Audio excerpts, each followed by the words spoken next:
The comeback wasn't going to happen. I was blowing it. I lost my first character in my first match of the Hidden Ones because I didn't cash out with my ultimate skill.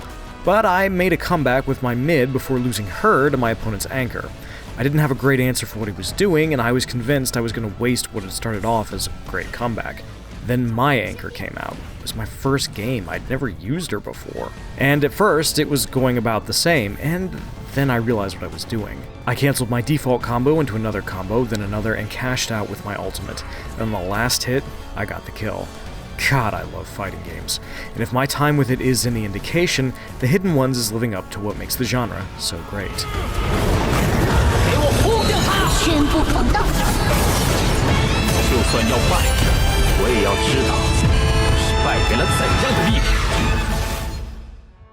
If you're not up to date on the lore, trademark, The Hidden Ones is based on the anime Hitori No Shita, The Outcasts, which in turn is based on Under One Person, a Chinese webcomic. Okay, so the history is a little complicated, but you don't really need to know what's going on with the other parts of the series to vibe with The Hidden Ones. I have no experience with the anime, but I was able to follow what I saw pretty easily. I started with the story mode, which dropped me into the shoes of Wang Ye. Ye is one of the outcasts, blessed with one of the 8 sacred arts, which were generally believed to have been lost to time. Once people figured out what Wang Ye has, though, they go after him to get it. Wang Ye tries to nip this in the bud by speaking with Li Gaofeng, the leader of the Li troop, and trying to convince him to leave Wang and his family alone. Impressed by Wang's gumption and fighting prowess, Li agrees to let him go and stop coming after his family. Of course, things don't go as planned, and Wang finds himself framed for Li's murder and battling the Li troop as he tries to escape.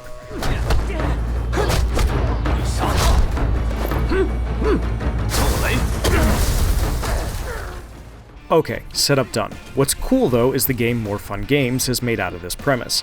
The Hidden Ones would probably be best described as an arena fighter, but you don't just go from fight to fight.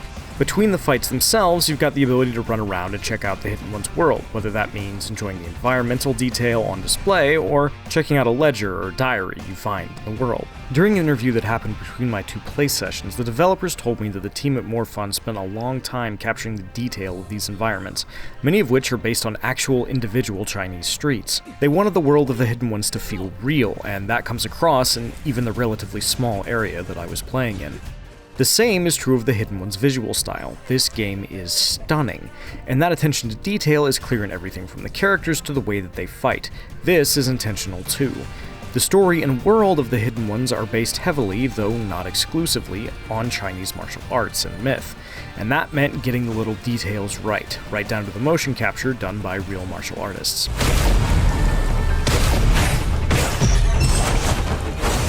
More Fun is also quick to note that while the Outcasts are incredibly powerful, they're also just folks going about their day. Maybe they're going out to buy groceries, or just using their abilities to accomplish their goals in subtle ways. The point is, these are regular people, and that's a major part of the story here, even if they are throwing punches and casting magic.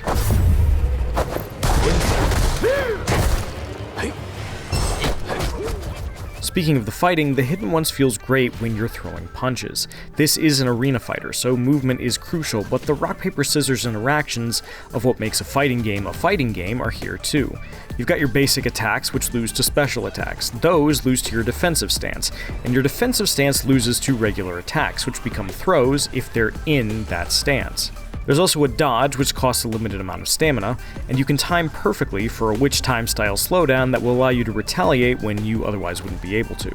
And a parry that you can perform out of your defensive stance during special attacks, so you can swap from defense to offense with a well-timed button press. Stamina also comes into play on offense. You can spend it to cancel actions, whether they're physical or special attacks, allowing you to build custom combos and combos into your ultimate skills, which is how I won that match I told you about at the start.